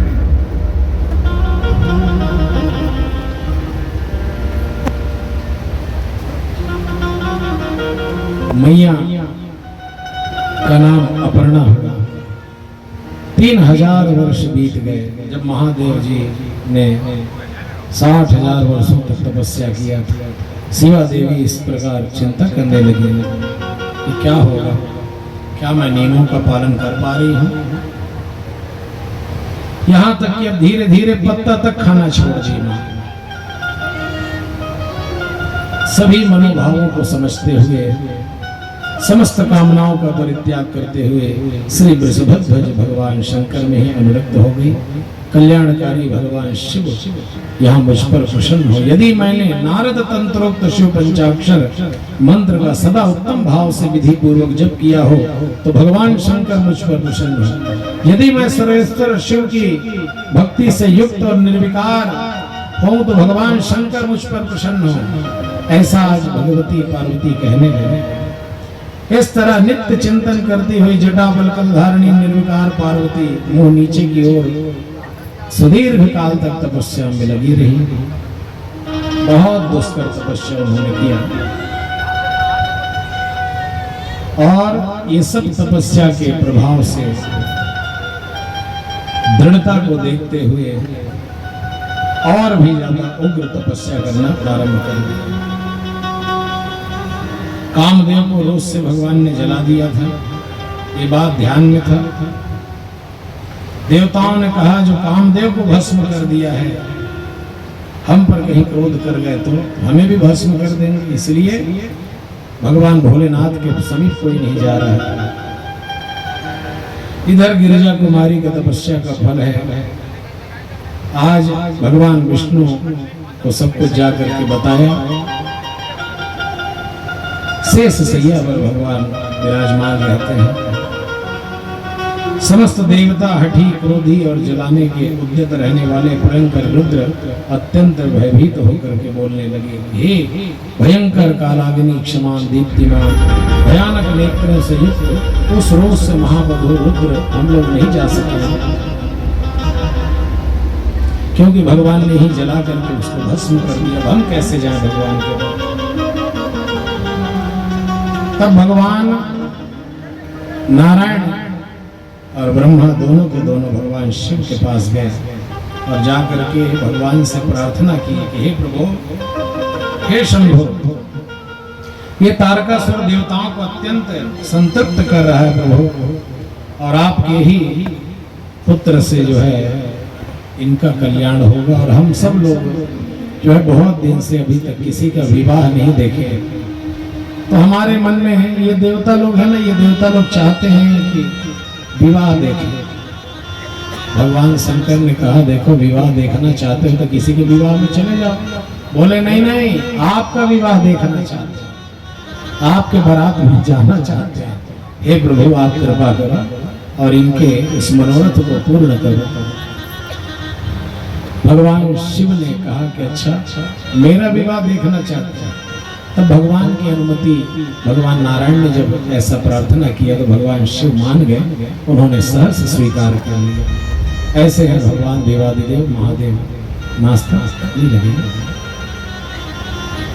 ऐसे दिव्य भगवान भोलेनाथ उस चीज को माने और मान करके आज ब्रह्मा और विष्णु का मान रख लिया। सारा कारण उन्होंने जान लिया। कहते हैं हे प्रभु, महाभयंकरं क्रुद्धं कालानल समप्रभं नयास्यामो वयं सर्वे विरूपाक्षं महाप्रभं। एवमुक्तास्तदा देवा विष्णुना प्रभविष्णुना जगमुः सर्वे ते सतृष्टुकामा पिनाकिना। शिव और पार्वती के विवाह के लिए सभी ने जाकर के भगवान शिव से ये प्रार्थना किया। भगवान शिव प्रसन्न हुए। सप्तऋषि लोगों को भगवान ने अनुराग की परीक्षा करने के लिए भेजा स्वर्ग से, और जाकर के सप्तऋषियों ने परीक्षा लेने के लिए जाकर के कहा देवी से कि देखो देवी, आप जिसके लिए तपस्या कर रही हो, वो जो देव हैं उनसे भी कहीं ज्यादा अच्छे भगवान लक्ष्मीपति नारायण हैं। इनको कहना चाहिए था कि केवल नारायण, लेकिन इन लोगों ने कहा लक्ष्मीपति नारायण। माने पहले से भगवान नारायण विवाहित हैं, उनसे आप विवाह करने के लिए राजी हो जाए। अभी भी कुछ नहीं बिगड़ा है देवी, वो वैकुंठ में रहते हैं, लक्ष्मी के स्वामी हैं, नाना प्रकार की क्रीड़ाएं करते हैं, उसमें कुशल है। हम तुम्हारा विवाह उससे करा देंगे, ऐसे हट को छोड़ दो। पार्वती हंसने लगी कहने लगी, हे महात्माओं, आप लोग मेरा हठ छुड़ाने आए हो। मेरा शरीर पर्वत से उत्पन्न हुआ है, मैं भी कुछ कम हठी नहीं। मैं कठोरता में मुझ में विद्यमान है। अपनी बुद्धि से ऐसा विचार कर आप लोग तपस्या से रोकने का कष्ट न करें। देवर्षि उपदेश वाक्य मेरे परम हितकारक है। मैंने अपने गुरुदेव से जो ज्ञान प्राप्त किया है, उसी के बल पर मैं जो है भगवान शिव को ही अपना पति बनाना चाहती हूँ। मेरा घर बसे या उजड़ जाए, मुझे तो यह हठ ही सदा सुख देने वाला है। मैं अगर वर्ण करूंगी तो साक्षात अपने भोले बाबा का ही वर्ण करूंगी, दूसरे किसी का वर्ण नहीं कर सकती। ऐसा जब दो टूक जवाब दे दिया, क्या अवधूत में तुम्हारी रुचि है देवी कहकर के सबके सब वापस चले गए। सप्त ऋषियों ने भी जय जयकार करने लगे। बोलो पार्वती मैया की। गिरजा देवी की परीक्षा करने आए थे सबके सब मस्तक नवा करके और भगवती को प्रणाम करके सबके सब जाने लगे। जन्म कोटि लगी रगर हमारी, बरौ शंभु न तरहु तुम्हारी। उन्होंने सोचा चाहे सत कोटि चाहे करोड़ों जन्म क्यों न लेना पड़े मुझे, लेकिन यदि वर्ण करूंगी तो केवल अपने भोले बाबा का ही वर्ण करूंगी। ऐसा उन्होंने निश्चय कर लिया। इधर भगवान शंकर जटिल तपस्वी का भेष धारण करके आश्रम के पास आ गए और पार्वती जी की सखियां जो है विजया से कहलवाते हैं, एक जटिल महात्मा का भेष बना करके तपस्वी बन करके परीक्षा लेने भगवान आ गए। देखो, भगवान शिव ही वृद्ध ब्राह्मण के वेश में आ गया। ये तपस्या लेने में बड़े आगे रहते हैं। भगवान ठोक बजा करके आज परीक्षा ले रहे हैं, बार बार ले रहे हैं। वही वेदी पर बैठी हुई थी। इच्छा अनुसार विचरने वाले ये वृद्ध ब्राह्मण के रूप में आए। पवित्र बुद्धि तपस्वी उन्होंने देखा कि देवी, तुम न बालिका हो न वृद्धा हो, सुंदरी तरुणी हो, जान पड़ती हो, फिर किस लिए ये पति के बिना इस वन में आकर कठोर तपस्या कर रहे? हे भद्रे, तुम्हारा कल्याण हो। क्या तुम किसी देवता की तपस्या कर रहे हो? तुम किसके लिए तपस्या कर रहे हो? बोलो, तुम किसके कुल में उत्पन्न हुई हो? तुम्हारे पिता कौन है? तुम्हारा नाम क्या है? तुम महासौभाग्य रूपा जान पड़ती हो, तुम्हारा तपस्या में अनुराग व्यर्थ है। क्या तुम वेद माता गायत्री हो, लक्ष्मी हो, अन्यथा सुंदर रूप वाली सरस्वती हो? इन तीनों में तुम कौन हो? बताओ देवी। ऐसा जब बार बार भगवान शिव ही वृद्ध ब्राह्मण के रूप में पूछने लगे, तब पार्वती बोली, विप्रवर, न तो मैं वेद माता गायत्री हूं, न तो मैं लक्ष्मी हूं और न मैं सरस्वती हूं। इस समय मैं हिमाचल की पुत्री हूं और मेरा नाम है पार्वती। पूर्व काल में, इससे पहले मैं जन्म में प्रजापति दक्ष की पुत्री थी। उस समय मेरा नाम सती था।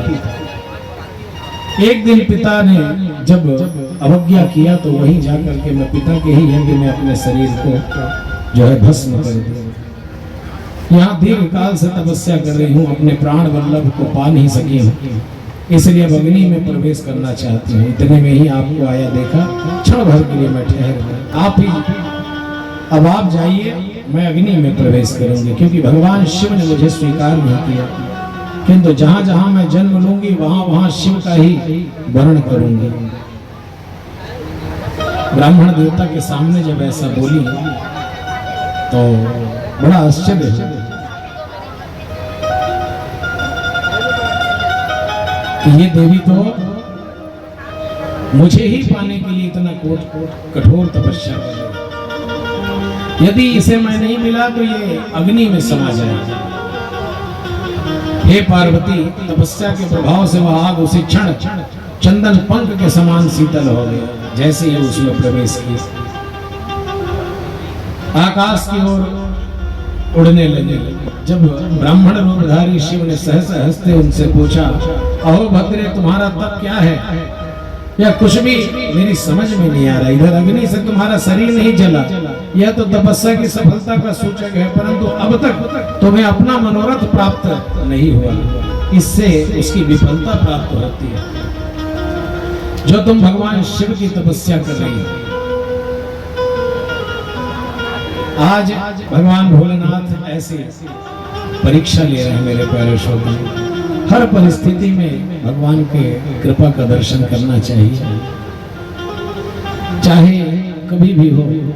जन्म जन्मांतर युग युगांतर कल्प कल्पांतरों का भाग्योदय होता है, तब कहीं जाकर के ऐसे तपस्या करने में मन लगता है। लेकिन एक बार यदि तपस्या से मन उचड़ जाए,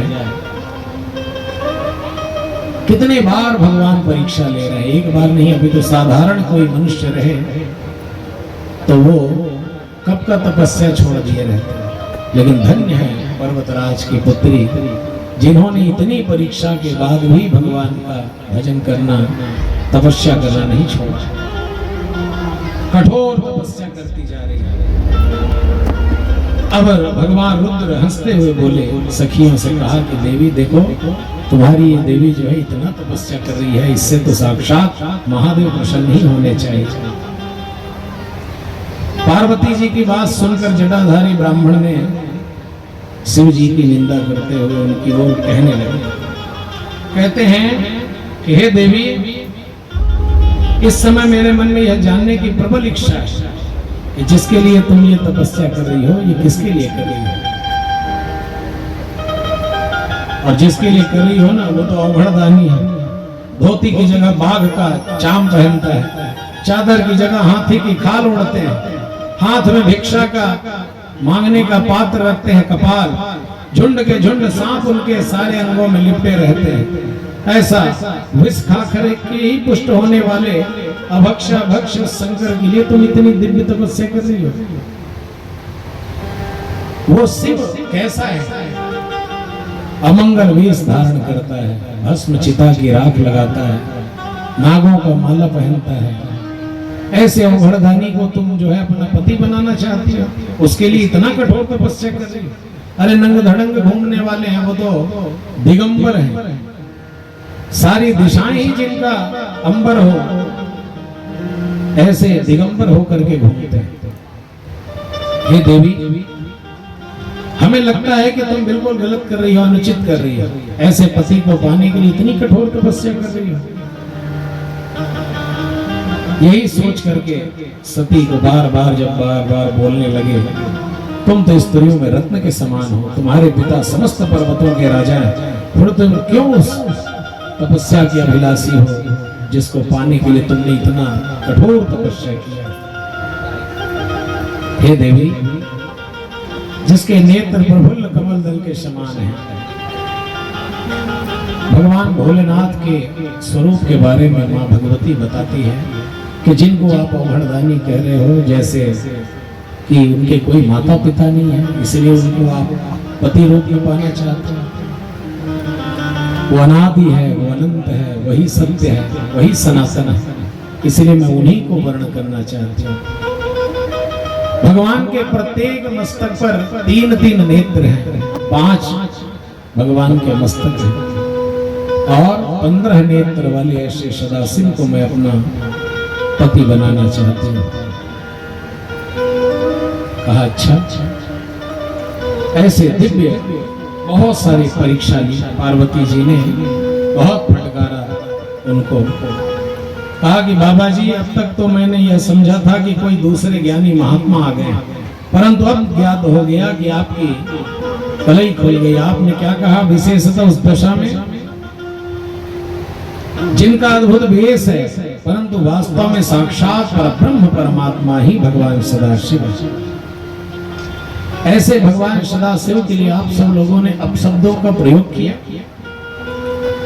आप ब्रह्मचारी के स्वरूप धारण करके आए हो, ठगने के लिए आए हो, मुझे छल कपट की बातें बता रहे हो। शिव निर्गुण है, परब्रह्म है, कारण व सगुण हो गए हैं। जो निर्गुण है, समस्त गुण जिनके स्वरूप भूत हैं, भगवान सदाशिव समस्त विद्याओं के आधार हैं, फिर और समस्त विद्याओं के आगर भगवान भोलेनाथ। ऐसे ही भगवान भोलेनाथ को मैं सदा के लिए वर्ण करना चाहती हूँ। मैं किसी की बात नहीं सुनना चाहती हूँ।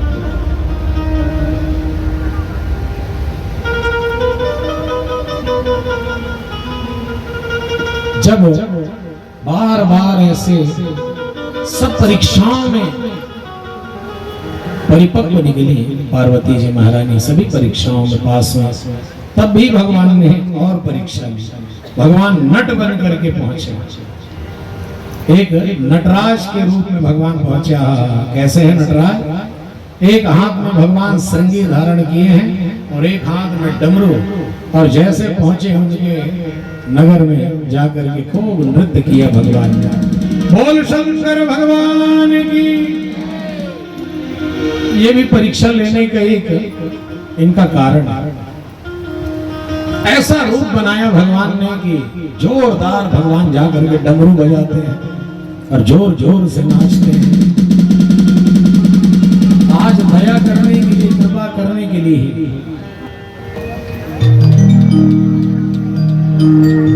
चले भोले के बरतिया हिमाचल नगरी,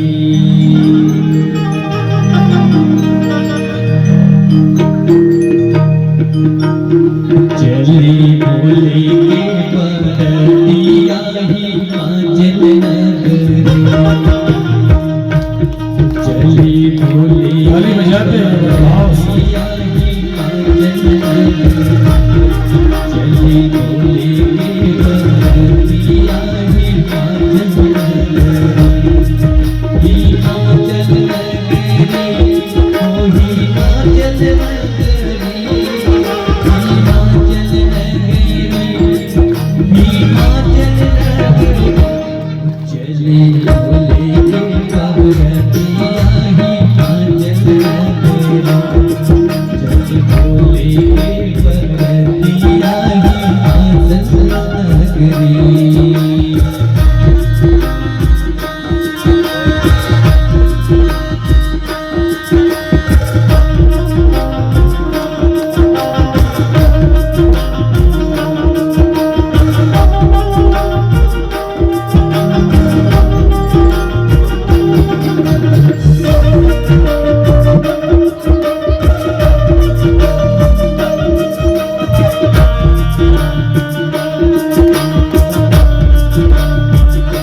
नमः शिवाय, ओम नमः शिवाय, ओम नमः शिवाय। सबसे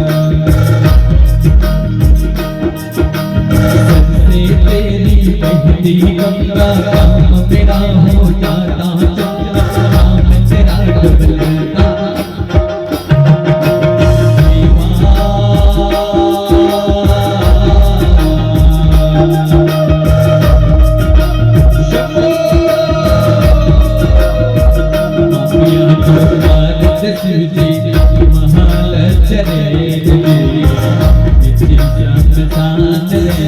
भोलेनाथ जी कालिया कुंडल वाला मेरा भोला भाला, भोलेनाथ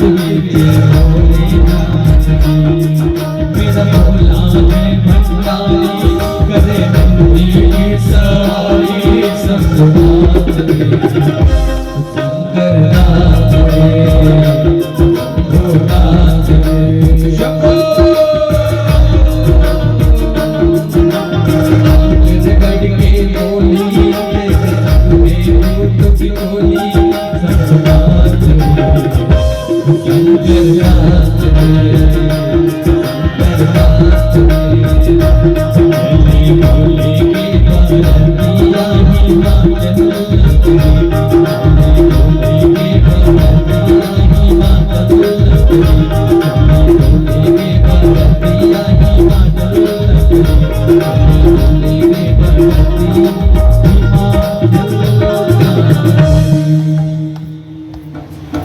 बोल शंकर भगवान की, बोल दूल्हा सरकार की।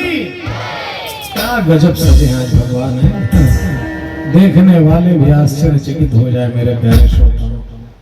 कोई मुकुट उकुट का जरूरत नहीं है, भगवान ने जटा को ही लपेट दिया और उसी को बांध दिया, वही मुकुट बन गया। कोई बटन लगाने की जरूरत नहीं है, पूरे शरीर पर भस्म लगा दिया गया, चिता का राख लगा दिया गया, भगवान वैसे ही सज गए। और कहे कि अब हार पहनना है तो क्या पहने, कोई सोना चांदी का आभूषण नहीं मेरे प्यारे श्रोताओं। दो चार ठन सांप तिल उठाई, दो चार ठन तिल डाली सीधा गले में। ऐसे भगवान जो है शिव जो है श्रृंगार कर रहे हैं।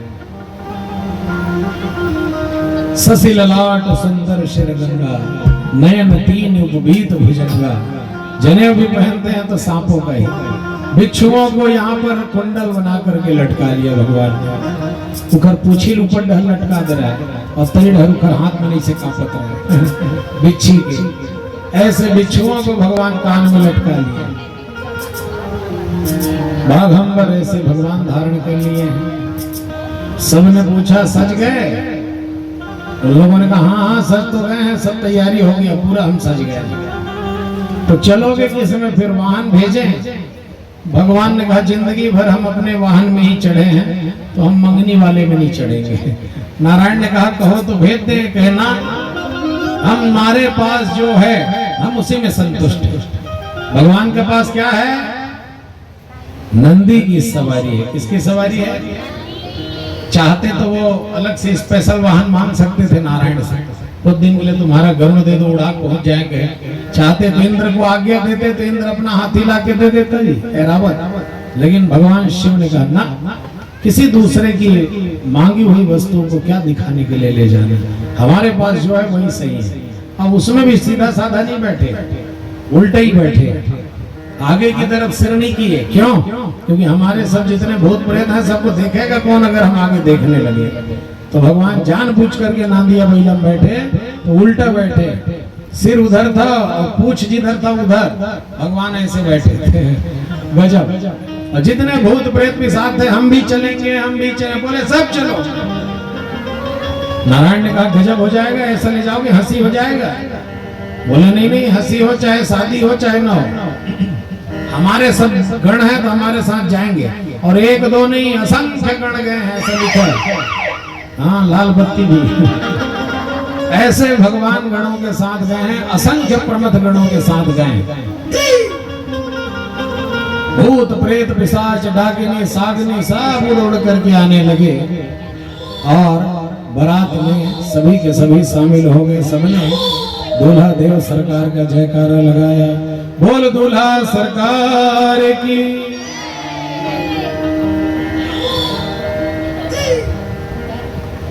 इधर पार्वती मैया सज रही है। आओ मेरी सखियों मुझे मेहंदी लगा दो, मेहंदी लगा दो मुझे ऐसी सजा दो, मुझे भोले बाबा की दुल्हन बना दो, मुझे भोले बाबा की दुल्हन बना दो।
सत्संग में मेरी बात चलाई, सतगुरु ने मेरी कीमत सगाई, उनको बुला के हाथ लेवा तो करा दो, उनको बुला के हाथ लेवा तो करा दो, मुझे भोले बाबा की दुल्हन बना दो, भोले बाबा की दुल्हन बना दो।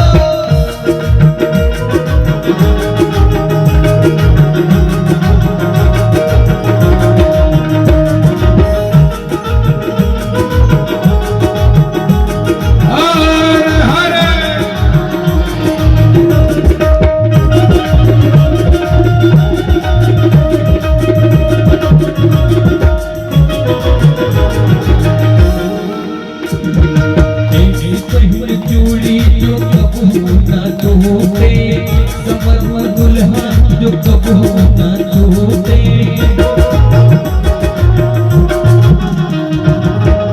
पहली चूड़ी जो कबू ना टूटे, समर दुल्हा जो कबू ना टूटे, अटल सुहागन की बिंदिया लगा दो, अटल सुहागन की बिंदिया लगा दो,